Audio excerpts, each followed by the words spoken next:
Welcome to Dead and Roasted. What can I get you? Have you ever received a package that did not contain what you were expecting? Well, watch out for today's second story. In fact, watch out for the third story too, because both those stories are kind of bonkers in a very scary way, both featuring mysterious and apparently violent creatures. So sit back and enjoy your, well, the last thing I had was a chocolate cream cold brew from Starbucks, so if you haven't had one of those, I definitely recommend. Sit back and enjoy your chocolate cream cold brews from Starbucks, my friends, because these are tales from the break room. By the way, have you ever wanted a Darkness Prevails plushie? Well, there's only 100 in existence, and if you want one, all you gotta do is go to Amazon.com and search for my new and upcoming book, Creepy Campfire Stories by Darkness Prevails. Pre-order it and verify the pre-order with the link in the description. If you're one of the first pre-order verifications, you'll get one of our plushies. They start shipping after the book releases on July 8th, 2025. And the book itself is a gorgeous hardcover book full of the most terrifying campfire stories to share with friends. Thank you. Now let's begin, shall we? I don't think that was poultry. From Christian H. The open road is something few people can experience fully. It's freeing, knowing that if you follow the asphalt and yellow paint, you'll end up at another bastion of human existence. I'm not talking about driving a car from home to work. I mean driving for a living, spending more time at the wheel than at home. You're alone, where the only sound is the diesel engine roaring ahead, and if you're lucky, a radio station playing the same 10 songs. I'm sure the guys driving now have a better way to keep their mind occupied, but we didn't have that in the 80s. You really got familiar with yourself in a way few people nowadays can understand. You're not here to be lectured about the way I think things should be, though. It's not my place. I'm here because something happened on one of my drives I can't explain. At least, not in any logical way. I worked as a trucker for 10 years with different companies, moving all things from animals, machinery, and refined metals. At the time of this incident, I worked for one of the biggest producers of chicken in the United States. My job was strictly transport. I'd move live chickens from farm to plant, or processed meats to dispensaries. It paid well, but kept me away from the family a lot more than I liked. The wife had wanted me to get a more local job for years, but the pay cut was hard to take. The day all this started, I had just come back from a 4-day drive delivering chicken byproducts to a disposal site.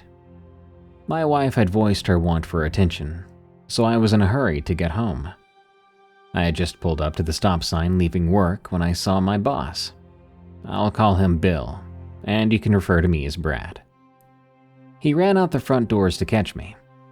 The temptation to sling rock his way was palpable. He had forced the last job on me, and I wanted to go home. But instead of causing a scene, I parked my truck as he made his way to my driver's side window. While he stood watching me roll down the window, I knocked some ash from my cigarette onto his boots. He looked annoyed at that, but started. "Thank God I caught you, Brad. You better thank me for not driving off and leaving you dry. Who do you think you are, huh? It's been weeks since I saw my wife, and you come running out here trying to drag me back onto the road," I said, shoving my finger in his face. "How do you know I was going to ask you to pick up a load? What if you had forgotten something?"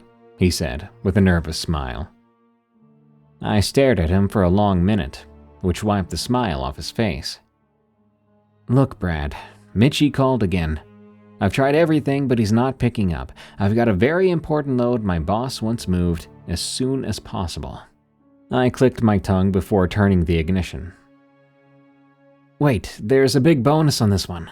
$1,000 for whoever takes it. Straight out of the boss's pocket too, not taxed, all cash." Well, that would do wonders for us, I thought. We had an okay life, but things could always be a bit better. I took my hand off the gear shift. "Dang it, Bill. Where to? And you'd better call Cindy. Tell her why I won't be home tonight," I said, thumping the butt on the gravel. His brow loosened and a smile crept across his lips. "It's at one of our old warehouses.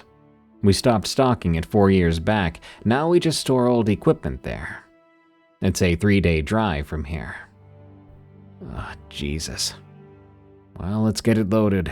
I'd like to get this done," I said. My rig was pretty tacky, I'm embarrassed to say.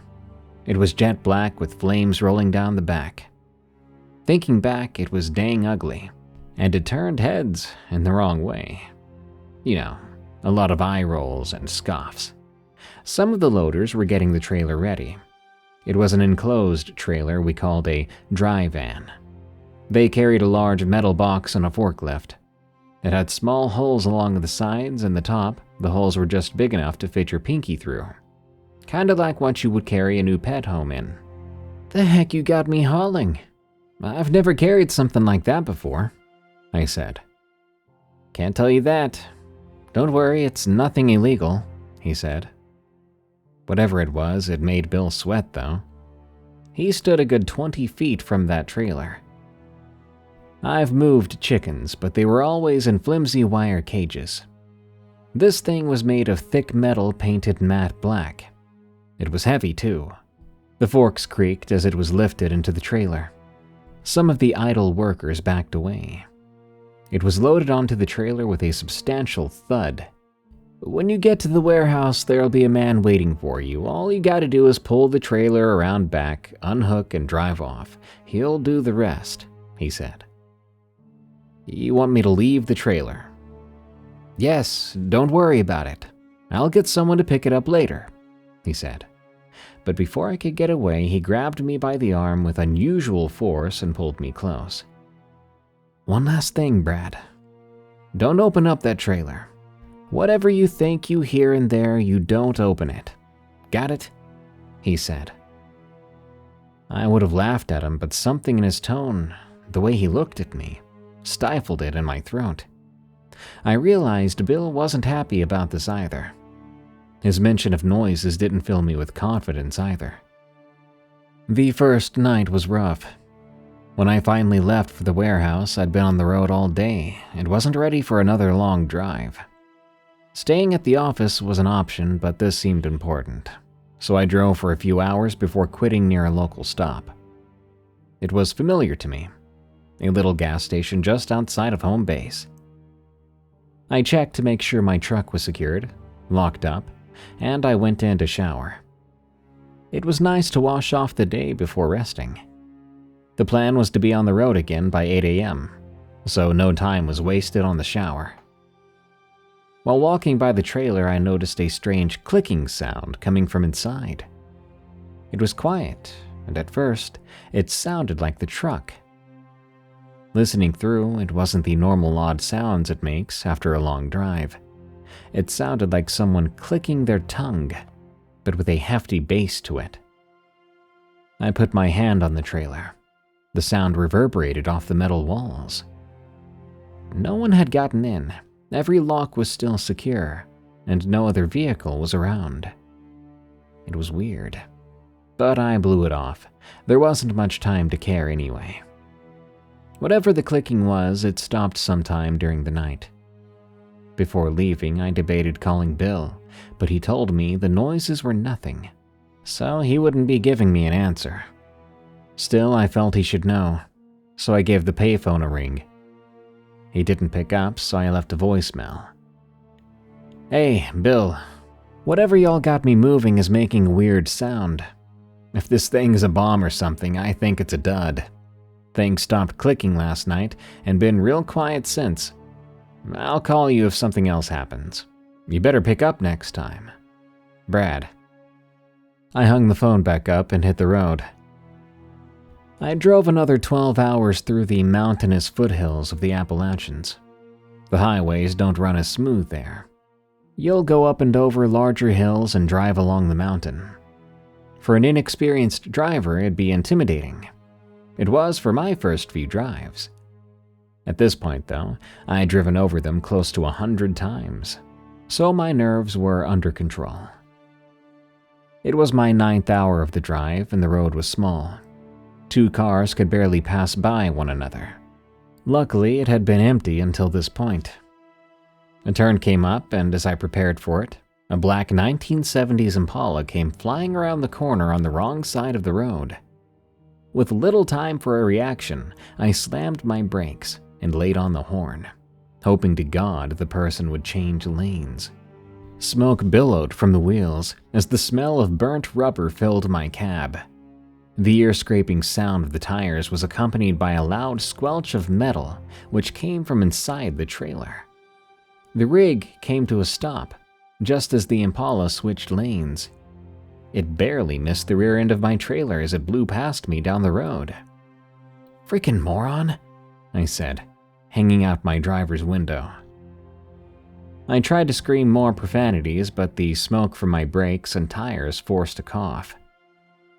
The truck wasn't damaged, though it was close to coming off the edge. The concerning thing was the clicking sound. It was back, and with more rapidity than earlier. I got out to check the trailer. The thing rumbled with each click. A new large dent now stuck out from the side. It had a point to it, like something large and sharp had slammed into the side. "I'm gonna beat the brakes off you, Bill, next time I see you," I said, under my breath. The veins in my head were pumping fast and I was hot. I'd get this way sometimes, like a kettle on a red-hot stove spewing steam through the air, waiting for relief. I say this so you know I wasn't thinking straight when I yanked the keys out of the ignition and grabbed my flashlight from under the seat. I made my way to the back, fumbling with the keys. I cursed Bill and the big boss for forcing this job on me. I found the right key and shoved it into the lock that held the latch and the 2 large doors. The lock opened with a satisfying snap. I opened the door, leaving the keys hanging from the lock. As they opened, the whole trailer fell silent, clicking ceasing. The light from my flashlight revealed the large metal crate. It was toppled onto its side. The lock was still secured, but the top had been ripped open from the inside. Large speckled feathers lay around the box. I wouldn't say they were chicken, though, because they were the size of my forearm. The silence from inside the trailer calmed my blood, but the sight of the toppled crate is what snapped me out of my anger. I suddenly felt this was a terrible mistake, especially when I looked towards the darkened part of the trailer. 4 eyes stared back at me. The bottom 2 were green like algae baked in a dried-up lake. The top 2 were a deep blue, like the last layer of ocean before total darkness. As I stared back, the clicking began again. It was slower than before, and I felt it echoing through my chest. Its pupils dilated as it lowered towards the ground. I was unable to move the light onto the creature. Whatever it was deserved to stay in the dark. Its rhythmic noise increased in speed as it moved closer towards me. Death watched me. If I remained, I would die. I knew that. Its pupils shrunk, forming tiny black holes at the center of its eyes. It charged forward with heavy footsteps, rocking the ground with its apparent weight. With a pounding heart, I slammed the door and threw the lock over the latch. I went to snap it shut, but the thing hit the door, throwing me off the back. I landed on my side hard, crushing my collarbone.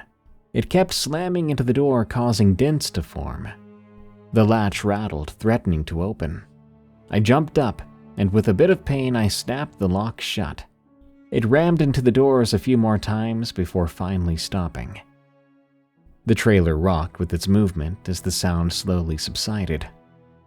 Making my way to the driver's side door with shaking hands, I drove away. The whole ride was spent 20 miles above the speed limit. It took another 2 hours before the next stop came into view. I wasted no time calling Bill.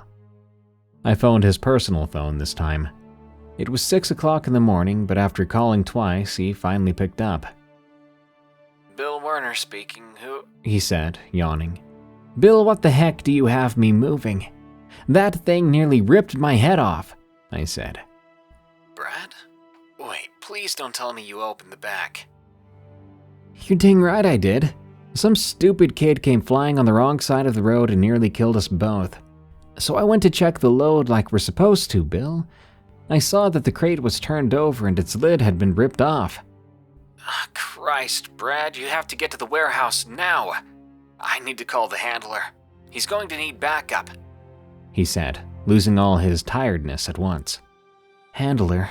What are you talking about?" "Brad, be quiet. Do your job and get back home. What's important right now is that you get to that warehouse. She's not going to stay passive for long," he said, with an unsatisfying click following his words. I slammed the phone into its place, shooting pain up my shoulder. Sucks being the lowest man on the totem pole. You're never told anything. I hoped to get some rest, but that wasn't going to happen apparently. So I went inside the truck stop, grabbed some caffeine pills. With a few of them shoved into my mouth, a cigarette in my lips, and the radio cranked all the way up, I started the engine. That was one of the longest drives of my life. After I left the stop, I didn't take my foot off the pedal until I reached the warehouse. A few times I blew past a Smoky, and I surely thought I'd get pulled over, but they didn't even flash their lights. It was strange since it really could have cost me my job, but I guess Bill pulled some strings to make this happen quickly. The warehouse was completely dark when I pulled up. There were no other buildings nearby, large pines being its only neighbors. The gate was open, but I could tell all the windows and doors had locks. A few no trespassing signs hung on the fencing. A bunch of decommissioned trailers with the company logo sat in the parking lot, along with 3 black sedans. When I pulled around back, there was a group of men sitting around waiting. All 4 of them wore thick Kevlar jackets and padding. 3 of them had large brown gun cases, and when I pulled up, they began to unlatch them. I stepped out and began to unhook the trailer. When finished, one of the guys walked over to me. He was dressed like the others, but his clothes under the armor signified he was in a different pay bracket. I was about to speak when he reached into his pocket and pulled out a large wad of cash. It was way more than 1,000, that's for sure. "For your troubles. Thanks for getting it here quickly. Best not talk about this, got it?" he said. As much as I wanted answers, the cash was more tempting. Plus, I had a good idea what would happen if I said no. "Got it," I said, with a bit too much poison behind my words. I grabbed the money from him and hopped in the truck. "Good man. Now go home to your wife and son," he said. With that threat, I left. As I was leaving, loud and rapid gunfire came from the warehouse. The sounds flowed through the trees as I drove until suddenly it all stopped, leaving only the sound of my engine to accompany me home. I quit my job that day, called Bill on a payphone and told him so. He seemed to understand, even said he'd be a reference for me. It was $5,000 they gave me that night. Back then, that was a good bit of money for a single 2-day job. I still don't know what that was, or why I had to transport it. I've looked on other sites, but no one has claimed to have done anything similar. If the appearance of the thing sounds familiar to you, or the sounds it made, or any other part of my story, let me know, so I can stay far, far away from the next one.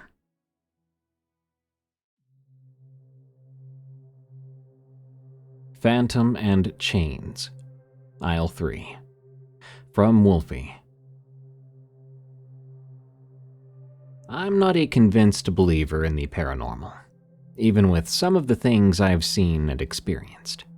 I try to stay on the rational side of things, as I know people's imaginations can run away with them. It makes sense from an evolutionary standpoint. If you're in a cave for shelter, you want to be wary that something big and scary could be in the shadows. but it makes it harder when you know that shadow on the wall is just the coat over the chair in front of the window, and not some sleep demon waiting for you to drift off.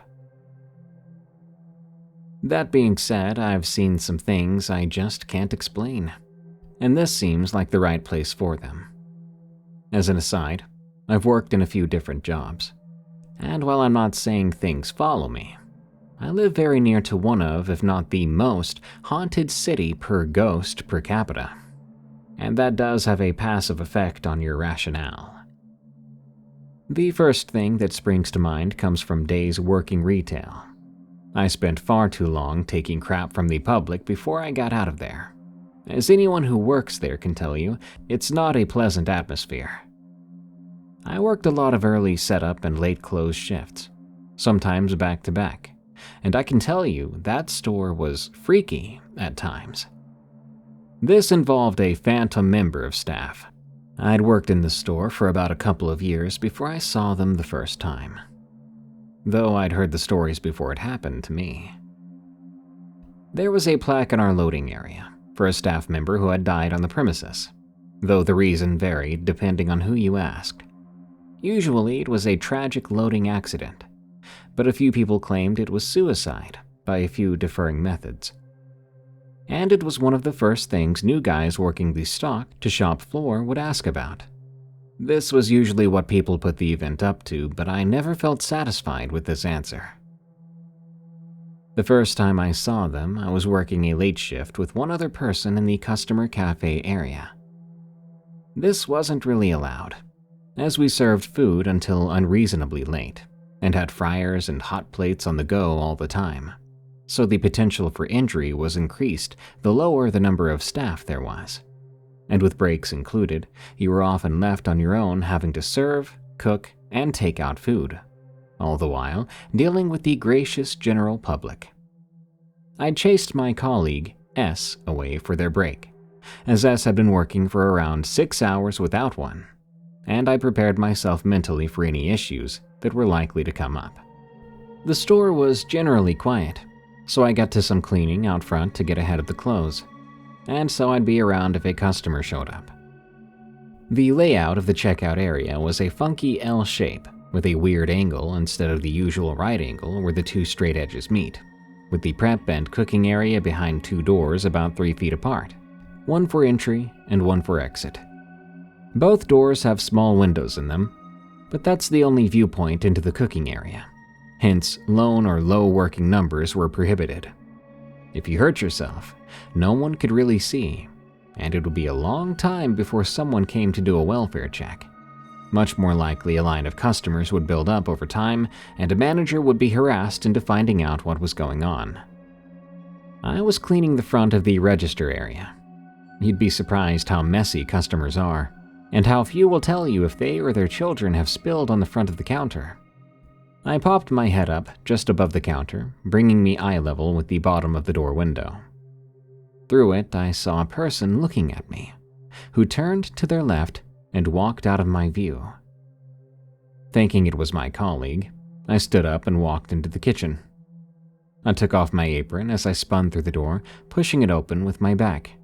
This was the door on my right, which would be the in door, and the direction the person had walked in, and had begun talking to my colleague. "Hey, yes, you should have let me know you were back already. I'd have run a coffee up for us before I left." I stopped dead there, as I could see no one in the kitchen. The hair began to stand up on my neck, but there's enough counters to hide behind, so I thought maybe S was messing with me. I popped my head back out the in door, just to make sure they hadn't come out as I'd run in, but there was no one in sight. I walked back into the kitchen, saying, "Hey man, don't mess with me. I need to take 5 too, you know." I checked behind all the counters, but there was no one there. Turning a full circle to just take the room in, I could swear I saw a shadow on the far wall, well away from any shadow the lights in the ceiling could cast for me, and I swear that usually hot room dropped a few degrees.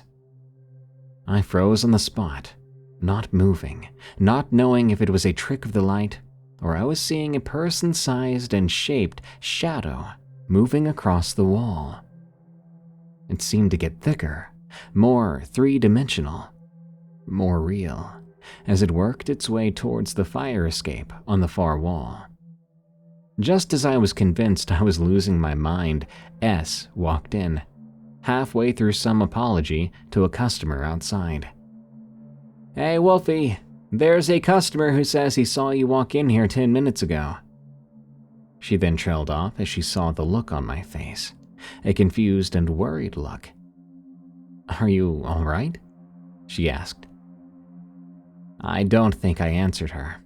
I just took off my hat, picked up my fleece jacket, and left for my break.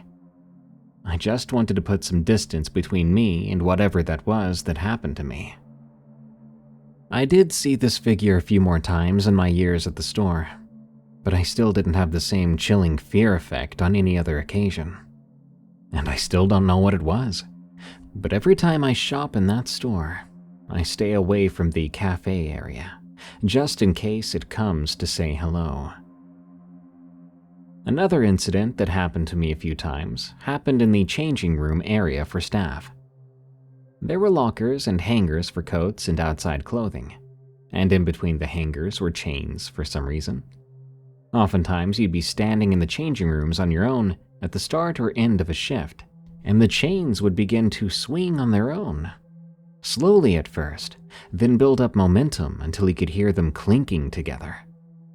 The gents area was a small, open, square room with the lockers on the walls, so there was no way it was another person. And before you cry air conditioner, I'm from the UK. We only have that in very few places, and retail staff areas are not one of those. Honestly, every time it happened to me, it felt like the temperature dropped, and I got the feeling that someone was playing with the chains, like they were stroking them rather than pushing or throwing them around. Believe me, when you finally notice that noise and find the chains swaying, you remove yourself very quickly from the room and just leave them to do their thing. The Forest Road, from WisdomTooth. The job I had can be bloody hard. From dawn until nightfall, wiggling through rough terrain, setting markers and checking measurements needed for road construction. I'm a road surveyor, you see. I always come home dirty and wet and especially tired. Each road has its own unique challenges, rocky ground or marshy soil or steep inclines, which ultimately means that every job can be quite different, making my work more complicated. During the jobs, I would be accompanied by my crew. The crew consisted of me and 5 other men. The most experienced person there was Old Tom. Had enough experience for a lifetime with the company. He knew every little trick there was. He had a long white beard and a big scar across his face. One time, during one of his jobs a long time ago, Old Tom was in charge of removing trees from the place where roads would be built. As they were cutting down some trees, one of them began to fall in the wrong direction, directly at the crew. That tree killed 2 people that day, and injured Old Tom pretty well. "Maybe my face looks like a bird did its business on it, but at least I'm alive," he would say during his many tellings of the story. The other men were Jonathan, Samuel, Lawrence, and Dean, with Dean and Lawrence being in charge. Dean was what we like to call the joker of the group, constantly cracking jokes of some sort. Many were lame, but there were some good ones thrown in there too. On the other hand, Jonathan was a calm man who didn't talk much. The guy was an introvert, but he was a good man with a passion for collecting rare items. Lawrence was a huge nerd who told us a new fun fact every morning while we drank coffee. And Samuel was the grumpy guy who always had some complaints about everything. Naturally, we called him Mr. Grumpy. We all got along pretty well, though. It was a pleasure working with the dudes. However, everything took a turn for the worse last year. Around summertime, I was 3 weeks away from vacation, and could not wait to get away from my job and recharge my batteries. But before I could do that, I had one more job to finish up. We were tasked with charting a path through an old infamous forest, located on the outskirts of a small town. I'll refer to it as Greenwell. People were terrified of these woods and would avoid them at all costs. Allegedly, the forest near Greenwell was haunted. Some people talked about ghosts or even witches being out there, but strangely enough, most of the local stories were about werewolves. People claimed to see shadows flitting between the trees and hearing howls that would echo at night.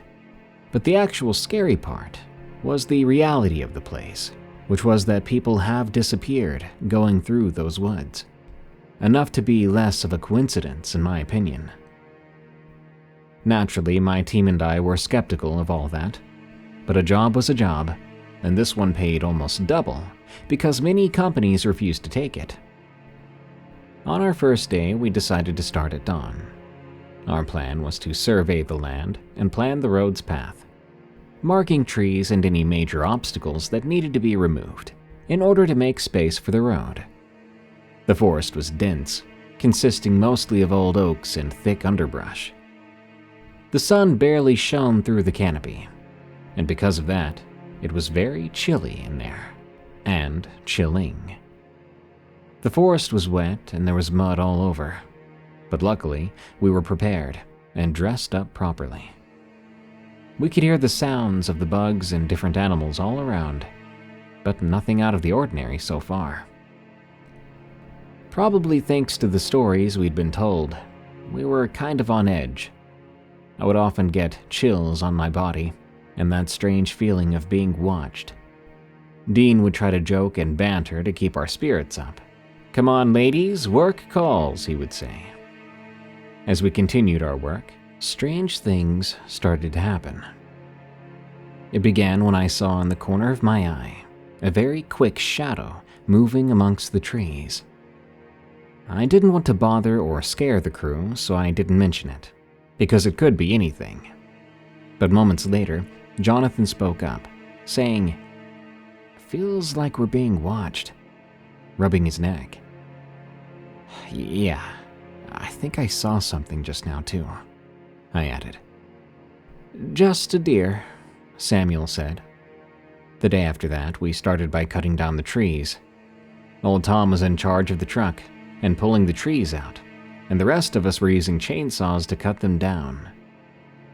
After some hours of work, we decided to take a break. As we cooled off, we were walking among these uncut trees to see how many we had left. "Guys, come look at this!" Lawrence yelled to us. We quickly all gathered round to see what Lawrence found out. On one of the trees, there was a massive claw mark, and that wasn't all. The mark was covered in some sort of red liquid. It looked like blood. "Tom, what do you think of this? Maybe a bear or a wolf?" I asked. "Well, son, to be honest, I saw many wolf and bear claws in my time, but this one looks sorta new. I guess a bear could have made it, but it looks deeper than what I've seen. Bigger too." "And what do you make of that liquid? Is that—" I didn't manage to finish my sentence as Tom cut me off. "It's tree sap. Don't worry about it." I don't think Tom even believed that. It was blood. We all knew that. After that, we picked up the pace, trying to finish as soon as possible. And luckily, the rest of the day was uneventful. As the days went by, the sense of being watched grew stronger. We would hear twigs crack, see shadows move between trees, hearing howls in the distance, long and terrifying. It seemed more and more to us like we were being hunted. What I think was really the breaking point was the moment we started to find dead animals in the woods. Rabbits and squirrels, some wild boars and deer. They were mutilated, blood everywhere. But the worst were those claw marks, because they were identical to the ones we found on the tree, but deep in the flesh of animals. At that point, even Dean got serious and started to say that we needed to finish the job quick. On the 8th day, we were working late and the sun had already fallen down, but we were deep in the forest, marking measurements for the road, when we heard a scream. Sounded like old Tom. Sounded like he was in a lot of pain. He was yelling for help and screaming. We tried to find him, but it sounded like he was constantly changing locations, like he was being dragged. We were all running around in panicked circles, using flares and flashlights, hoping to spot him. But the only thing we heard were those pained screams. And suddenly, for a few moments, there was silence. "Tom!" Lawrence yelled. And then I heard the most blood-chilling sound in my life, like bones cracking. But not the normal way, like when you fall from a skateboard wrong. It sounded more like the noise when a dog eats and breaks bones. But there wasn't a dog out there. It was something else, chewing and breaking someone's bones.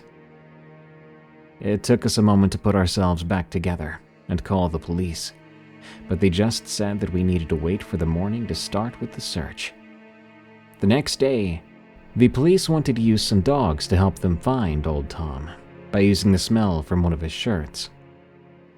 But the dogs were too scared to go into the woods. "They don't usually do that," one of the police officers said. Eventually, they did manage to calm the dogs down, and they entered the forest.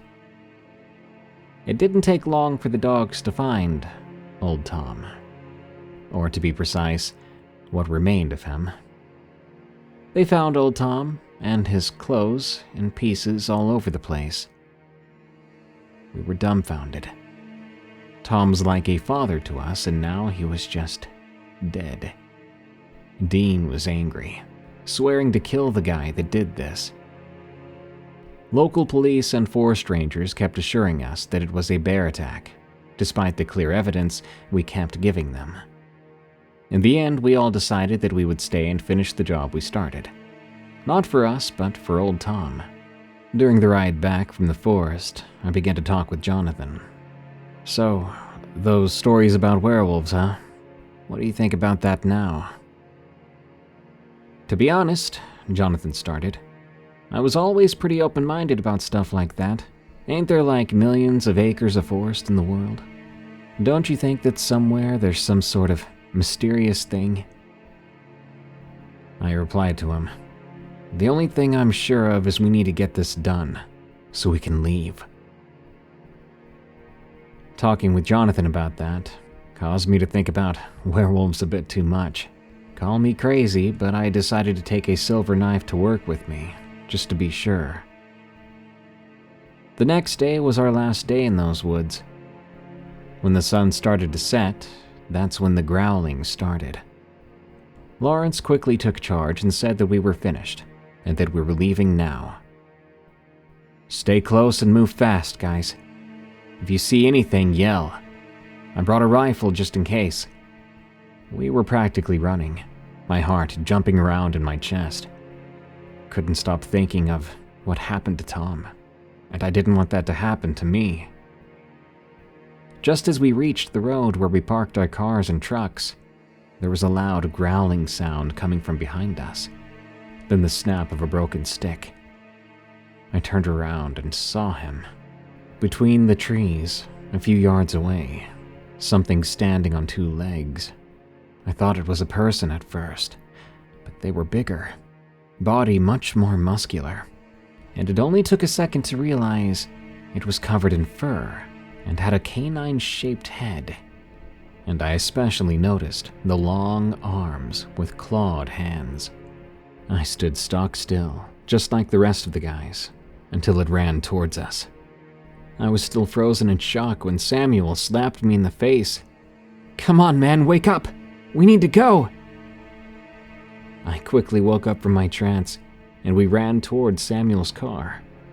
But whatever that thing was faster. Something grabbed me by the leg I yelled in pain and fell, thinking, this is it. This is how I die. But then I remembered the silver knife I'd brought with me. In the blink of an eye, I pulled it out and stabbed at the thing. When it made contact, I heard a whimper, and the thing ran off back into the forest. Maybe I was in the clear, but before long I passed out. When I woke up, I was in a hospital, bandages on my leg, and in a heck of a lot of pain. A nurse said I was lucky to be alive, explaining that my leg had been deeply cut. I then asked what happened. Of course, I was told the bear had come back and attacked us. All I could say was, it wasn't a bear. And when she asked what I meant, I couldn't really explain. Because you don't go telling random people that you think a werewolf tried to kill you. We never did have to go back to that road. It was finished without any incidents by a different crew. But the people who did come to bring down the cement, I heard, said that they'd heard howls from time to time. This encounter truly changed my perception of the world and the mysteries that lie within it. Maybe the legends and tales we grew up with, and the ones we see in movies, are true. Because they'd have to come from somewhere. Night shift in the warehouse. From Ruby B. I used to work at a nursing home, and I experienced a lot of unexplained and paranormal activity in that place. I was there for 5 years, when I got a better job opportunity for better pay and benefits in a bigger town. Sad to leave my residence, I moved to a bigger city an hour away and began to work for a company that builds parts for cars. I moved up pretty quickly, and I made new friends. I was at my new job for about a year when I started to experience things here as well. At first, it was nothing major. Just seeing shadows out of the corner of my eye, or hearing random noises, machines that would turn on with no one around, and even hearing my name called a few times. I was on the night shift, working 12 hours a day, sometimes 7 days a week. So my first thought was, I'm tired, and maybe I need some rest. Other than that, I love my job. I'm currently still here, and my boyfriend was out of the military and had even landed a job with me. So life was, and still is, pretty great. Anyway, the first year it was just the small things. But the second year of me being at this job, our company expanded, and the area I was working was getting moved to a new warehouse down the road. Besides my area, there was nothing else in this huge warehouse, and besides where I worked, no other lights would be turned on to save power. So imagine a big warehouse, and in one tiny corner there's light, and that's it. Everything else is pitch black and quiet. While working, my coworker and I will usually wear earbuds, listening to podcasts or music to help pass the time. So while we do talk some, mostly it's just us working and staying busy to meet our quota of parts by the deadline.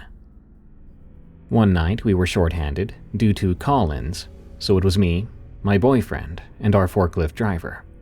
We came in and started to look through the paperwork when my boyfriend told me he was going to run to the bathroom and the break room, which were right next to each other across the warehouse. It's like I said, completely dark on that side of the warehouse, and I could see him holding his flashlight on his phone up until he disappeared around the corner. That left me with our forklift driver. I'll call him B. B and I were talking about our weekend plans, a new game that was coming out, how his son was about to turn a year old. While showing me pictures of his son, we both heard walking behind us, and we turned at the same time to see this older man coming over. Now, it wasn't uncommon for someone from shipping to come over and ask questions, or to check our paperwork. But this guy we had never seen before. He wore the same shirt with the company logo, and was friendly, but he seemed lost. We asked if he needed any help finding anything, assuming he was a day shifter, as B would call them. But he smiled and told us, "No, I'll be on my way." He walked back to the bathrooms and break room, and we both just shrugged our shoulders and got to work. About 5 minutes later, my boyfriend came back with a handful of candy and 2 drinks from the vending machine. I smiled real big and told him thank you, and we kept working for the next 3 hours until it was break time. Together, we walked to the break room with B driving up on his forklift to join us, when I decided I was going to go to the bathroom real fast before sitting down. I walked into the bathroom and went to the stall closest to the door. That's when I heard talking. It was really soft, just a whisper really, but what scared me was that it sounded like a man. There are 4 stalls in this bathroom, and it was coming from the one on the very end. I didn't even sit down before running out and telling the guys what happened. Both B and my boyfriend ran into the women's bathroom, but didn't find anyone. I was almost in tears telling them I swear I heard it. We sat down for the break, and when it was time to go back, I didn't want to leave the well-lit room to walk back to my station in the dark. With a little coaxing, I walked back with my boyfriend. We worked for the next few hours with nothing unusual happening. Soon it was 3 a.m., lunchtime for us on night shift, and I had made some homemade stir-fry for us. We were both kind of excited to get to the break room to eat. Forgetting about earlier, I was walking next to my boyfriend when we heard footsteps behind us. Now, we assumed it was B. My boyfriend, wanting to startle him, spun around real fast, but no one was there. At about that time, his phone went off. It was a text from B, saying that he was going to go to the gas station, asking if we wanted anything. My breath caught, and my boyfriend grabbed my arm. Together, the 2 of us ran to the break room and slammed the door shut behind us. Now, this building is locked up tight, with only 2 doors, both of which you need a key card to get into. We knew that no one could get in without being seen. We called a supervisor from the main building and told him what was going on. He came straight to the warehouse to check things out. I should note, this man is 6'4" and 250 pounds, so if someone ran into him, it was more likely going to end with them being scared off or dragged out. And as a reminder, my boyfriend is ex-military too, and he went out to help our supervisor look, making sure nobody snuck in or was hiding. 5 minutes later, both of them and B, who had come back from the store, walked into the break room where I was sitting against the wall at a table so I could see the door. "Nobody's here, but I'll stay the rest of the night to make sure nothing happens with any of y'all here," said our supervisor. The rest of the night we heard footsteps in the dark outside our area, and at one point, even the supervisor was getting spooked. When the sun started to come up and light was coming in to light up the dark areas of the warehouse, we all started to settle down and get ready to go home. I finally felt safe enough to actually go pee, and practically ran to the bathroom, trying to hurry to get back so I wasn't alone. Once I was back to my area, my boyfriend and my supervisor both looked pale. B pulled up looking at me like, "What's wrong with them?" When my supervisor cleared his throat, he said with a thick German accent that last night on his way to work, John, one of our good friends and coworkers, had gotten killed in a car accident. He and his wife were driving home, and a drunk driver hit them, killing him on impact and sending his wife to the hospital. My jaw dropped. "What about their kids?" I asked, knowing they had 2 smaller children. But luckily, the children were not with them. As for the wife, it would be really touch and go. The wreck happened less than a mile from the warehouse on a back road where John and his wife lived. We later found out the drunk driver who hit them was a man that worked second shift for our company and was in shipping. When the article came out and we saw the pictures, I felt like the breath had been knocked out of me. There was the man we'd seen that night. The man who talked to us. He was the man who had killed John. The weird and scary part is this man also passed away on impact and somehow he had been there with us that night. I can't explain it, and part of me wonders if he knew what he had done. Or maybe he didn't realize he had died and was trying to find a phone. We have no idea. And to this day, I still work in that warehouse, but now we keep more lights on. Also, for those of you wondering, John's wife ended up living, and while she was in the ICU for a few weeks, she made a full recovery, and the kids are doing good as well. At the end of the day, I hope all the spirits found peace. My experiences with Aaron. From Strawberrylover. I had just finished high school at the time of this story. It was summer and I needed to earn some money before going to university. So I worked a part-time job as a sales associate at a popular fashion store in the city center. It was a fun job, and I loved my coworkers. It was low stress and paid well, which was rare for my age. I arrived at work around 5 a.m. one day. We had a delivery, and I was working in unpacking stock and delivering it to the necessary departments. I was usually working on the women's floor, but in the summer I usually worked on whatever floor they needed me at most. I got to work, wheeling deliveries to the stockroom, joking with my coworkers about their sunny, bright dispositions this early in the morning. Not. Everyone had a consensus on early morning shifts, that they were the worst. However, I actually loved them, especially during the summer, because I would be done midday and could enjoy the amazing weather. As I was mid-joke, I accidentally bumped into someone. As I looked up to apologize, my heart sank. My manager came racing up to me and introduced the new hire that I would be training that day. Though I didn't need the introduction, I already knew who this boy was. Aaron. Aaron was a friend from high school. He joined our school 2 years back and immediately made himself known. He was confident, bubbly, and self-assured. Everyone loved him, but I couldn't put my finger on it. I knew something was off with him. Despite my friends thinking I was just being judgmental, I swear I could see cracks in his shiny veneer of a good person. Something about the way he would look at someone when no one was watching him. His temper at the smallest issue. I was polite to him though, but I did keep my distance, never wanting to be alone with him. Thankfully, we didn't really cross paths a lot, beyond the first couple of months as a new kid at my school. As I stood facing him, he smiled at me.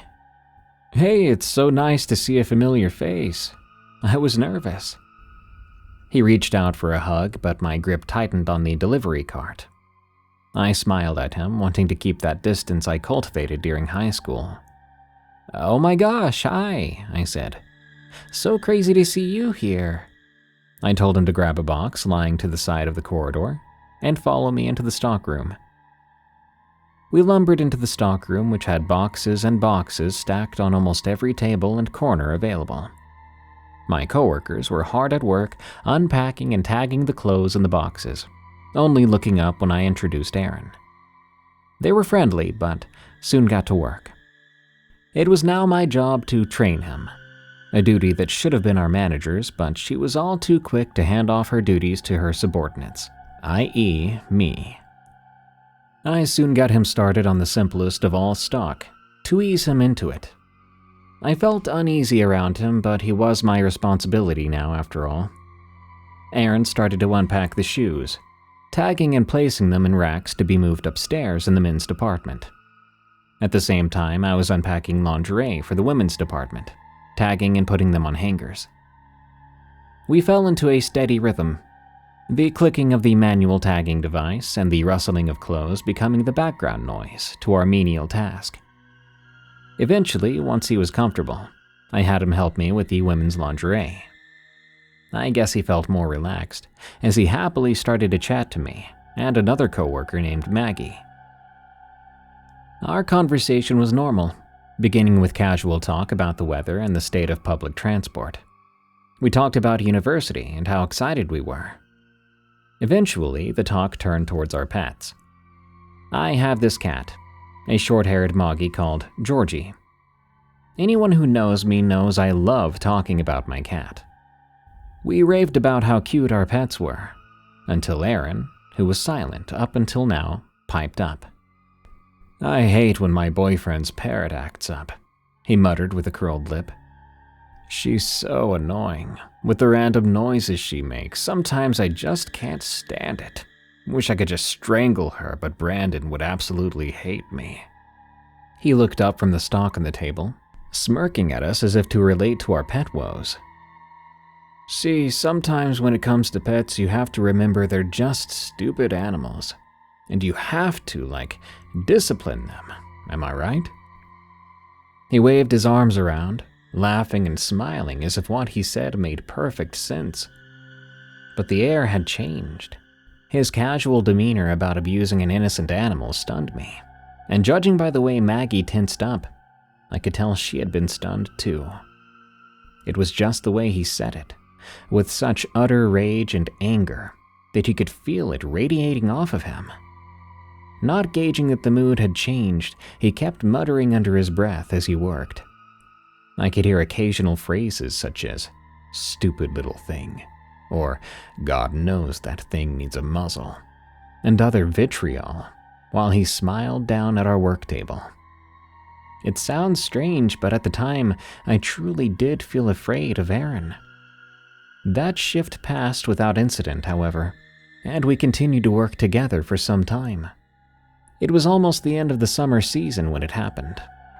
I walked into the staff room around midday to begin my shift as usual, when I noticed my coworkers standing around, talking in low tones with shock on their faces. I put my bag in my locker and walked up to a group of them in the corner of the room, wanting to know the latest gossip. Little did I know it wasn't petty drama concerning our manager or a crazy customer story making the rounds. It was Aaron. Aaron had been arrested, and he was all over the news. My coworker Teresa, with creased brows and terror in her eyes, told me what happened. At the time, Aaron shared an apartment with his boyfriend Brandon, who was already attending university. We were all familiar with Brandon, as Aaron would brag about him at work, saying how romantic and caring he was. Teresa told me a couple of days ago, Aaron got home from his parents' house, and while Brandon was in the shower, his phone buzzed. Aaron checked Brandon's phone, and apparently, it was a Snapchat notification from another guy.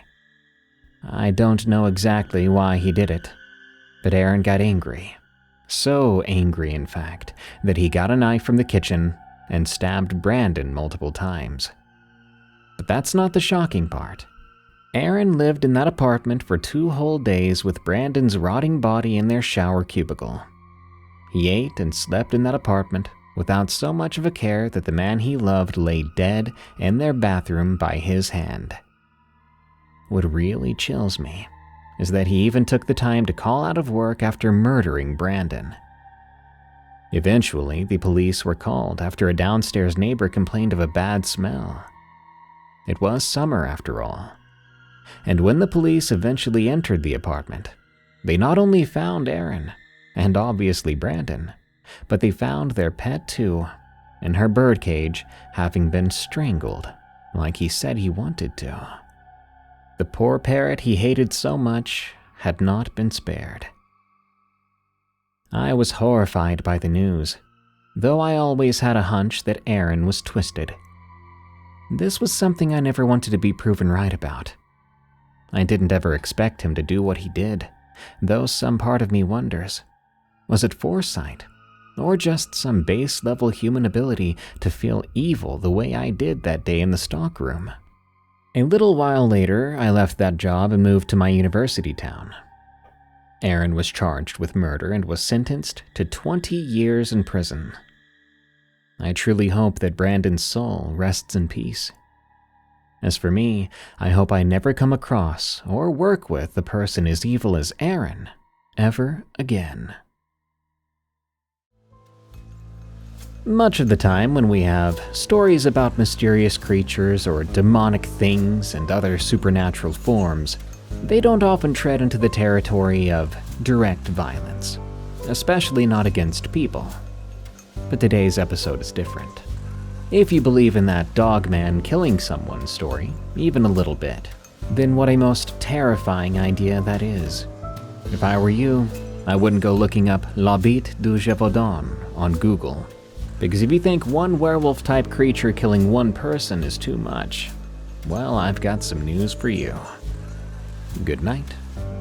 Thank you for tuning in for another episode of Tales from the Break Room. I'm your host, Darkness Prevails. You can follow me on Twitter at DarkPrevails. I often do giveaways on various platforms, and that's one of them. Be sure to pre-order my new upcoming book, Creepy Campfire Stories, featuring the scariest stories you can possibly tell around a campfire for your friends. If you want them to be terrified, that is. Help me get to 2,500 pre-orders before July 8th, 2025 when it releases. And right now, if you're one of the first 100 verified pre-orders, you'll get an exclusive Darkness Prevails plushie. But you gotta pre-order, and you gotta verify that pre-order with the link in the description. Thank you. Well, it's time for me to clock out. Until next time, my friends, I'll be seeing you back at Dead and Roasted real soon.